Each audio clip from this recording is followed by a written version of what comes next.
اعوذ باللہ من الشیطان الرجیم بسم اللہ الرحمن الرحیم قالوا جئتنا لتلفتنا عما وجدنا علیہ آباءنا وتکون لکم الکبریاء فی الارض وما نحن لکما بمؤمنین صدق اللہ العلی العظیم۔ السلام علیکم ورحمۃ اللہ وبرکاتہ۔ اللہ تبارک و تعالیٰ کا شکر ہے کہ سورہ مبارکہ یونس کی آیت نمبر 78 کی تلاوت کا شرف میں نے حاصل کیا، جس کا ترجمہ یہ ہے کہ انہوں نے کہا، کیا تم اس لیے آئے ہو کہ ہم کو اس طریقے سے پھیر دو جس پر ہم نے اپنے باپ دادوں کو پایا ہے، تاکہ زمین میں تم دونوں کی بڑائی قائم ہو جائے، اور ہم تو تم کو ہرگز ماننے والے نہیں ہیں۔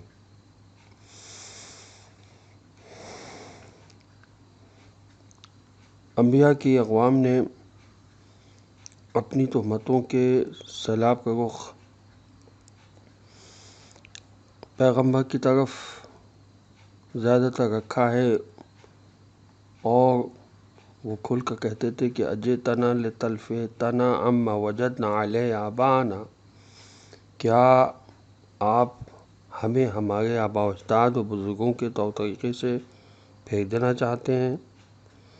در حقیقت انہوں نے بڑوں کے طور طریقے، رسومات، خیالی عظمت اور ان کے افسانوی بتوں کا سہارا لیا، تاکہ عوام کو حضرت موسیٰ علیہ السلام اور حضرت ہارون علیہ السلام سے متنفر کر سکیں، اور انہیں یقین دلائیں کہ یہ تمہارے معاشرے اور ملک کے مقدمات اور عظمتوں کو پامال کرنا اور کھیلنا چاہتے ہیں۔ اس کے بعد انہوں نے اپنی پہلی بات کو جاری رکھا اور کہا کہ خدا کے دین کے بارے میں تمہاری دعوت جھوٹ سے زیادہ کچھ نہیں، یہ تو بس اس سرزمین پر حکومت کرنے کے لیے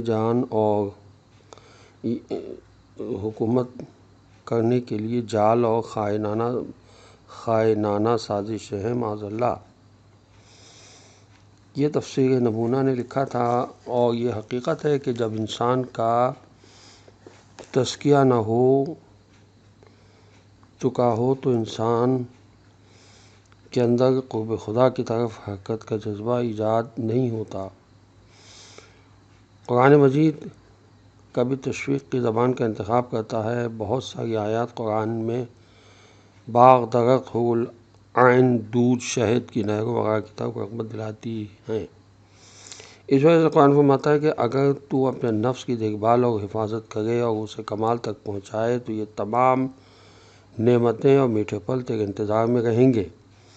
لیکن ہمیشہ ترغیب کی زبان استعمال نہیں کی گئی، بلکہ کبھی خوف اور ڈر سے استفادہ کیا گیا ہے۔ قرآن انسان کو خبردار کرتا ہے کہ اگر تو نے اپنے نفس کی حفاظت نہ کی تو مختلف قسم کی مصیبتوں اور آفتوں میں مبتلا ہو کر تباہ و برباد ہو جائے گا۔ قرآن فرماتا ہے، اے انسان، اصلاح کر اور محتاط رہ، خدا نہ کرے 50 سال کے بعد اس مصیبت کے اثر میں جس کو تو نے اپنے سر ڈالا ہے، حسرت و پشیمانی میں گرفتار ہو جاؤ گے۔ اگر ہم اپنے گھر کے باغیچے میں ایک پودا لگائیں اور اس کے پھل دینے کے انتظار میں کئی سال تکلیفیں اٹھائیں، اور وہ آخر میں بغیر پھل دیے خشک ہو جائے اور تباہ ہو جائے، تو کیا ہمیں افسوس نہیں ہوگا اور غمگین نہیں ہوں گے؟ ہمارا وجود بھی ایک پودے کی مانند ہے جسے خدا نے اس دنیا کی زمین میں لگا دیا ہے۔ اسے ہماری آبیاری، دیکھ بھال اور نگہداشت کی ضرورت ہے تاکہ پھلدار ہو جائے۔ اگر 50 سال کے بعد کوئی پھل نہ دے تو کیا غمگین اور پشیمانی نہیں ہوگی؟ اسی وجہ سے قرآن نے انسان کے اندر تزکیہ نفس کا جذبہ ایجاد کرنے کے لیے ڈر اور خوف دلانے کے راستے کو اختیار کیا ہے۔ بے حساب آیات میں مختلف بیانات اور مطالب کے ساتھ اس طریقے کو بیان کیا ہے۔ جہنم کے عذاب بیان کرنا خبردار کرنے کے متعدد راستوں میں سے ایک راستہ ہے۔ چنانچہ قرآن مجید فرماتا ہے، ان الذین کفروا بآیاتنا سوف نصلیہم نارا کلما نضجت جلودہم بدلناہم جلودا غیرہا لیذوقوا العذاب۔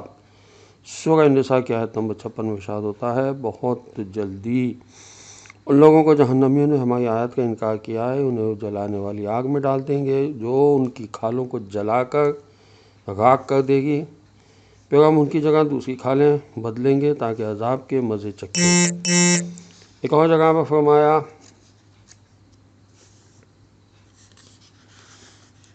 انا انذرناکم عذابا قریبا یوم ینظر المرء ما قدمت یداہ ویقول الکافر یا لیتنی کنت ترابا۔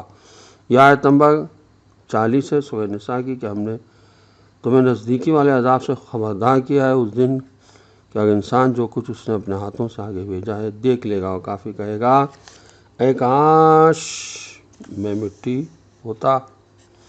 ہاں وہ دن آئے گا کہ انسان دیکھیں گے کہ ان کے وجود کے درخت نے کوئی پھل نہیں دیا ہے، اس دن وہ حسرت و پشیمانی سے آرزو کریں گے اے کاش ہم بجائے انسان ہونے کے مٹی ہوتے۔ والسلام علیکم ورحمۃ اللہ وبرکاتہ۔